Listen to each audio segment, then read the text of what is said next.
نحمدہ ونصلی علی رسولہ الکریم اما بعد فاعوذ باللہ السمیع العلیم من الشیطان الرجیم بسم اللہ الرحمن الرحیم قل ان کنتم تحبون اللہ فاتبعونی یحببکم اللہ ویغفر لکم ذنوبکم واللہ غفور الرحیم۔ اے محبوب پیغمبر کہہ دیجئے کوئی بندہ اگر اللہ سے محبت کرنا چاہتا ہے تو فاتبعونی، سب سے پہلے آپ کی پیروی، یعنی کہ نبی علیہ السلام نے فرمایا کہ سب سے پہلے میری پیروی کرو۔ یحببکم اللہ، پھر اللہ آپ سے محبت بھی کرے گا، آپ کے گناہوں کو معاف بھی کرے گا۔ واللہ غفور الرحیم، اللہ بخشنے والا ہے، مہربان ہے۔ تو نبی علیہ الصلاۃ والسلام کی اطاعت اور فرما برداری کیا ہے، اس کے بارے میں آپ کے سامنے دو احادیث پیش کروں گا۔ ایک حدیث یہ ہے کہ نبی علیہ الصلاۃ والسلام جب آپ حدیبیہ مقام پر پہنچے تو نبی علیہ الصلاۃ والسلام کو روک دیا گیا۔ کفار آئے، انہوں نے نبی علیہ الصلاۃ والسلام کو بیت اللہ کے اندر، مکہ کے اندر داخل ہونے سے روک دیا گیا، منع کر دیا۔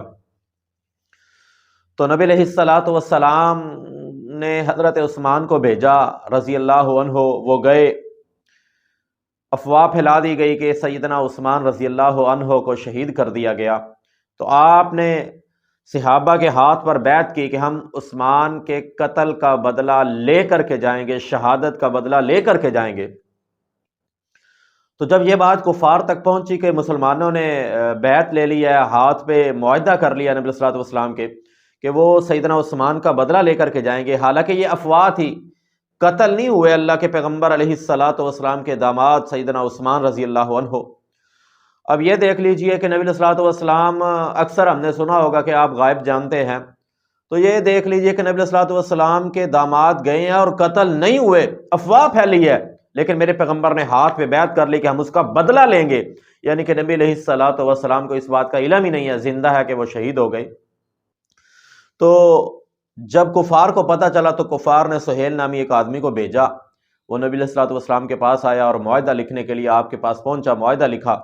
اس معاہدے کے اندر یہ بات لکھی گئی کہ آپ یہیں سے واپس چلے جائیں، اس سال آپ کو عمرہ نہیں کرنے دیا جائے گا، آئندہ سال آپ آئیں گے، پھر آپ کو آئندہ سال عمرہ کرنے دیا جائے گا۔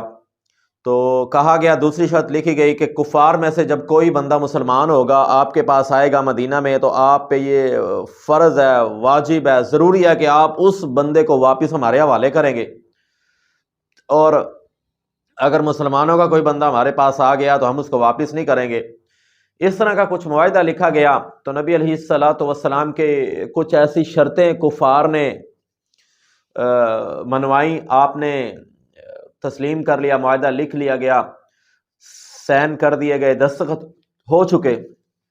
حضرت عمر فاروق کہتے ہیں کہ اللہ کے پیغمبر محمد الرسول اللہ صلی اللہ علیہ وسلم کا یہ معاہدہ دیکھ کے میں بڑا پریشان ہوا کہ اللہ کے پیغمبر، ہم حق پہ ہیں، اللہ ہمارا سچا ہے، دین سچا ہے، اسلام سچا ہے، قرآن سچی کتاب ہے، لیکن کفار کے سامنے اتنی کمزور ہو کر کے سلو کرنے کی کیا ضرورت تھی، معاہدہ لکھنے کی کیا ضرورت تھی؟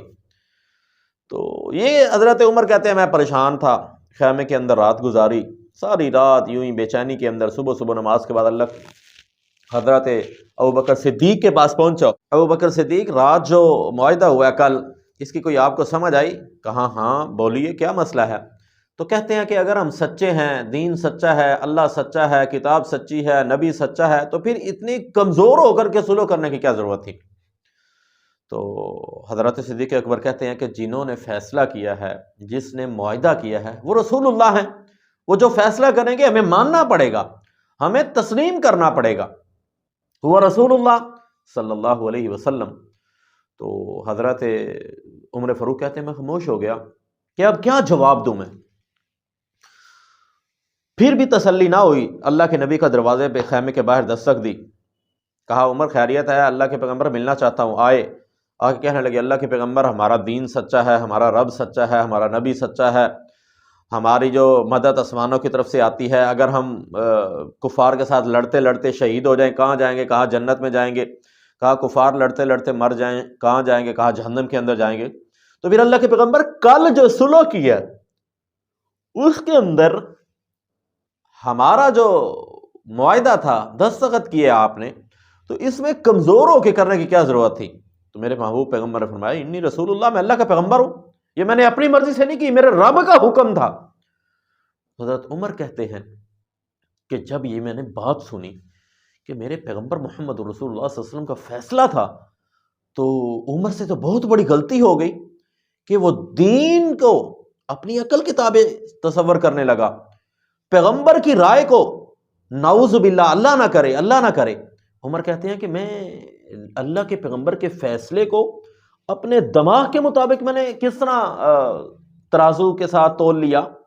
اللہ کے نبی جو فیصلہ کریں گے وہ دین ہے، وہ رب کی اجازت ہوگی، لیکن عمر نے دین کے اندر رب کی اجازت، نبی کے فیصلے کے اندر اپنے دماغ کو استعمال کیا۔ حضرت عمر کہتے ہیں کہ یہ بات سن کے میں بڑا رویا، اور اللہ سے میں دعا کرتا تھا آخری دم تک، اللہ یہ جو میں نے غلطی کی ہے نبی کے فیصلے پر، میں نے اپنی رائے پیش کی ہے، عمر کو پتہ نہیں اللہ معاف کرے یا نہ کرے، یہ میں بہت بڑی میری غلطی تھی، یہ میری بہت بڑی کمی کوتاہی تھی کہ نبی علیہ الصلاۃ والتسلیم کا یہ فیصلہ، آپ کے اس فیصلے کو میں لے کر کے نبی علیہ الصلاۃ والسلام کی اس بات کو میں نے اپنے ذہن کے ساتھ، اپنے دماغ کے ساتھ، اپنی ان سوچ کے ساتھ میں نے مقابلہ کرنے کی کوشش کی کہ نبی کا فیصلہ ہو اور عمر کی رائے، کہا یہ کبھی نہیں ہو سکتا، آج کے بعد جو نبی فیصلہ کرے گا عمر وہی بات تسلیم کرے گا، کہ عمر نے بہت بڑی غلطی کر لی کہ نبی کے فیصلے کو اپنی عقل سامنے پیش کر دی۔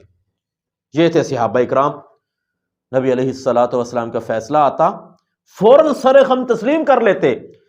حضرت عمر فاروق نے بھی کہا کہ نبی کے فیصلے کے آگے بندے کے، انسان کی عقل اور دماغ نہیں چل سکتا۔ ایک اور حدیث پیش کرتا ہوں، یہی عمر رضی اللہ عنہ کے بیٹے ہیں سیدنا عبداللہ بن عمر رضی اللہ عنہ، زرد کلر کی چادر ایک پہنی، ابو داؤد کے اندر حدیث ہے، زرد کلر کی چادر لٹکائی ہے، مسجد کے اندر نماز پڑھنے آئے تو میرے پیغمبر محمد رسول اللہ صلی اللہ علیہ وسلم نے کہا کہ اے عمر، عبداللہ بن عمر، اے ابن عمر، یہ کیا ہے؟ یہ بات کی ہے محبوب پیغمبر نے، یہ چادر اوڑھی ہے تو نے، یہ بیرون ملک سے آئی ہوگی، حضرت عبداللہ بن عمر نے منگوائی ہوگی، امپورٹ کی ہوگی، دوسرے ملک سے آئی ہے۔ میرے پیغمبر نے صرف یہ کہا عمر یہ کیا ہے؟ یہ تو نے کیا پہنا ہے؟ کس کلر کی ہے؟ اور یہ کیا تو نے پہنا ہے؟ یہ بات کی ہے۔ تو حضرت عبداللہ بن عمر گھر آئے اور آ کر کے اس چادر کو تندور کے اندر چلا دیا، ختم کر دیا۔ اگلے دن میرے پیغمبر نے پوچھا اے عبداللہ وہ چادر کدھر ہے؟ کہا اللہ کے پیغمبر میں نے اسے جلا دیا۔ کہا یہ اپنی بیوی کو دے دیتے، وہ استعمال کر لیتی، ان کے کام آ جاتی، لیکن ہمیں یہ زیب نہیں دیتی۔ تو یہ دیکھ لیجئے کہ صحابہ کرام رضوان اللہ علیہم اجمعین، نبی کا ایک فیصلہ آ جائے، نبی کی ایک بات آ جائے تو فوراً اپنے آپ کو سر خم تسلیم کرتے تھے، اپنی گردن جھکا دیتے تھے، نبی کے ہر فیصلے کو تسلیم کرتے تھے۔ بھائیو ہمیں بھی چاہیے کہ محبوب پیغمبر محمد رسول اللہ صلی اللہ علیہ وسلم کے ہر فیصلے کو ہم تسلیم کریں۔ اللہ عمل کی توفیق عطا فرمائے۔ اقول قولی ھذا استغفر اللہ لی ولکم ولسائر المسلمین۔